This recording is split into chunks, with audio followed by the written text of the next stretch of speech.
देखो यहाँ देखो क्या है, वनों को धरती के फेफड़े भी कहा जाता है। वन को धरती का फेफड़े कहा जाता है। फेफड़े मतलब जैसे हमारे शरीर में दो फेफड़े की तरह छाता है, फिल्टर का काम करता है, बोले ना अभी फिल्टर का काम करता है, क्योंकि यही वन जीवों के लिए जरूरी प्राण वायु को पूरे वायुमंडल में फैलाते हैं। प्राण ले रहे हैं और एक दिन अचानक ऐसा आएगा जिस दिन हमारा सांस रुक जाएगी और उस दिन हम सभी को मारा जाएगा, क्योंकि हम जो सांस लेते हैं ना वही जो है क्या हो जाएगा, खराब हो जाएगा। क्यों खराब होगा? प्रदूषित हवा के कारण। मनुष्य देखो, मनुष्य खाने के लिए फल, घर बनाने के लिए लकड़ी, शरीर ढकने के लिए पेड़ की छाल, उपचार के लिए जड़ी बूटियां, औषधियां इत्यादि वनों से ही प्राप्त करता है। देखो, पहनने के लिए जो पत्ती का इस्तेमाल जो करते थे वो पहले करते थे, जो आदि मानव हमारे थे वो करते थे। लेकिन आज का समय में जो हमारी सभ्यता है वो उन्नत हो गई है, इस वजह से पेड़ की जरूरत नहीं पड़ती है। लेकिन वो जो कपड़ा आता है ना, वो कपास कहाँ से आता है? कीड़ा से, केतुए पौधे से, ऊन फेर से, तो वो भी एक पर्यावरण का हिस्सा ही है ना, जीव है, पेड़ पौधे हैं। ये देखो काटे जा रहे हैं, तो इससे किसका नुकसान होगा? मनुष्य का। खुद सोच कर देखो कि मछली जल में रहती है, लेकिन अगर उसमें हम जहरीली कुछ दवाई डाल दे, जहर डाल दे, तो मरेगा कौन? मछली मरेगा ना। उसी प्रकार हम, मछली के लिए पानी है, पानी के अंदर है, उसी प्रकार इंसान के लिए हवा का जो है वायुमंडल है, उसी के बीच में हम सांस लेते हैं, लेकिन हम उसी को प्रदूषित कर रहे हैं। तो विनाशकार कौन होगा? मनुष्य होगा। लेकिन साथ साथ वो जीव को भी खतरे में डाल रहा है, दूसरे जीव को। प्राचीन काल में ऋषि मुनि विद्यार्थियों को शिक्षा दीक्षा के लिए वनों में ही गुरुकुल की स्थापना करते थे। गुरुकुल मतलब विद्या जहां दे, जैसे अभी हम पढ़ा रहे हैं ना, तो वहां पे गुरु जो बैठते थे और नीचे में शिष्य बैठते थे और गुरु जो है शिक्षा उनको देते थे। तो ये पर्यावरण के बारे में, इनके बारे में और भी बहुत सारी बातें हैं पर्यावरण के बारे में। लेकिन सबसे महत्वपूर्ण बात यह है कि हम जब तक जागरूक नहीं होंगे तब तक कुछ भी नहीं हो सकता है, कुछ भी नहीं हो सकता है। हम जब तक जागरूक नहीं होंगे अपने स्तर पे, तब तक कुछ भी नहीं हो सकता है। हमें अपने जिंदगी में छोटी छोटी आदतों को सुधारना होगा और हमें दूसरे को सिखाना होगा, ये करना चाहिए, ये नहीं करना चाहिए। अच्छा, ये कौन देखा है?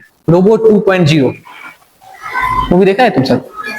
उसमें एक चिट्ठी होता है और एक जो पक्षी राज होता है ना, पक्षी राज, वो बचाता है धरती को। वो क्या बोलता है कि फोन की टावर जो है उसकी जो क्या कहते हैं रेडियस जो है वो पक्षियों को हानिकारक पहुंचाता है और उसकी मौत हो जा रही है। तो उसी पे ये मूवी बेस है ना। तो इसी तरह का तुम सब मूवी देख सकता है, तो पता चलेगा कि क्या है। एक वेब सीरीज है, वो देखना तुम सब, हॉलीवुड वेब सीरीज है लॉस्ट इन स्पेस। उसके में तुमको दिखाई पड़ेगा कि धरती के बाहर क्या है, जो कितने सौरमंडल है, कितने तारे हैं, कितने गैलेक्सियां हैं, कितने ग्रह हैं। अभी भी बहुत सारी जगह पे पृथ्वी को कुछ लोग इतने बर्बाद कर चुके हैं कि दूसरे ग्रह खोजने की जरूरत पड़ रही है। और जिसके पास पैसे हैं ना, उसे कोई डर नहीं है, वो अपना घर मंगल ग्रह पे बना रहे हैं, दूसरे ग्रह खोज रहे हैं। लेकिन मरेगा तो आम इंसान मरेगा। वो सब तो रॉकेट में बैठ के उड़ जाएंगे, आकाश में चले जाएंगे दूसरे ग्रह पे। लेकिन जो आम आदमी है, जिसके पास उतने पैसे नहीं है वो रॉकेट में बैठने के, वो सब क्या करेंगे? सब मारे जाएंगे। ये है, ये वीडियो देख लो क्या है, क्या कहता है। हमारे आसपास मौजूद पेड़ पौधे, मिट्टी, जमीन, पानी, हवा, पहाड़, जंगल और जंगलों में रहने वाले जानवर सब एक साथ मिलकर एक प्रकृति का संतुलन बनाते हैं। और इंग्लिश में सभी कोई मिलकर प्रकृति का संतुलन बनाते हैं। ये नहीं कि सिर्फ मनुष्य है।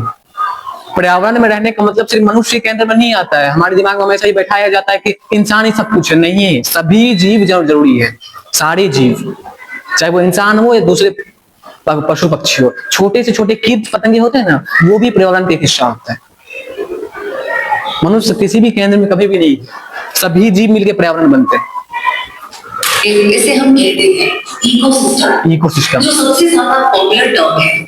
और आज इसकी डिटेल में जानकारी हम जानेंगे कुछ समूह में। नमस्कार दोस्तों, मैं रूबी पारिक आपके साथ। इकोसिस्टम एक ज्योग्राफिक एरिया है जो वहां पर मौजूद प्लांट्स, एनिमल्स, ऑर्गेनिजम्स और वहां के वेदर और लैंडस्केप से बनता है।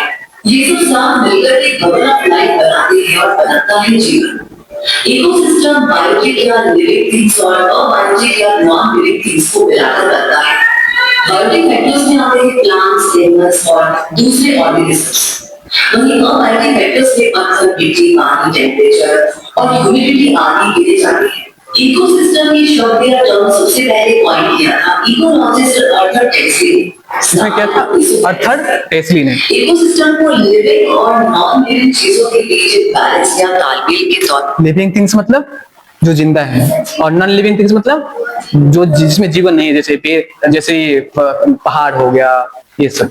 ठीक है, तो ये दोनों मिलके संतुलन बनाता है, ये नहीं कि बस एक, दोनों मिलके। ठीक है, पर देखा जाता है जहाँ ये दोनों एक दूसरे के साथ इंटरेक्ट करते हैं और एक दूसरे पर निर्भर भी रहते हैं। जैसे पक्षी किसी पेड़ का फल खाते हैं और उसके बीच जंगल भर में फैला देते हैं। इससे पक्षियों का पेट तो बढ़ता ही है, साथ ही साथ जंगल को बढ़ने में भी मदद मिलती है।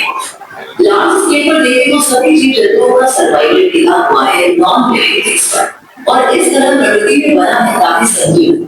स्ट्रक्चर ऑफ इकोसिस्टम पर अगर हम नजर डालें तो पर्यावरण का संतुलन तो ही, जैसे मान लो कि ये पर्यावरण, ठीक है, दोनों है, इसमें लिविंग थिंग्स है, नॉन लिविंग थिंग्स है। ठीक है, ऐसे है ना। लेकिन आज के समय में क्या कर रहे हैं, हम पहाड़ को काट रहे हैं, दूसरे पेड़ पौधे को काट रहे हैं, तो एक बैलेंस क्या हो जाएगा, बिगड़ जाएगा।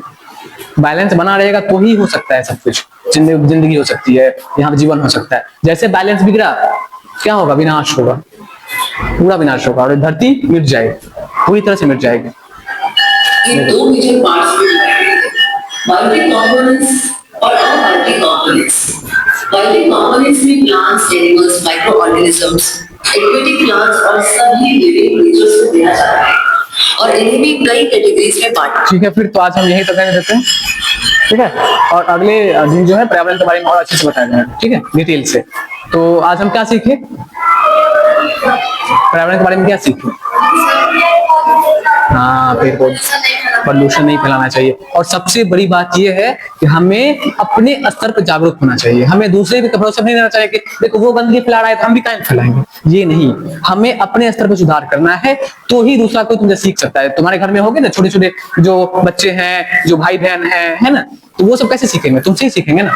तुम जो करोगी वही उसका फॉलो करेंगे, वही उसका क्या करेंगे, फॉलो करेंगे। जैसे तुम्हारे घर में है छोटी बहन है, भाई है ना, तुम्हारे घर में सभी के घर में होंगे, तो तुम लोग किससे सीखते हैं, वो अपने बड़े भाई बहन से सीखते हैं ना।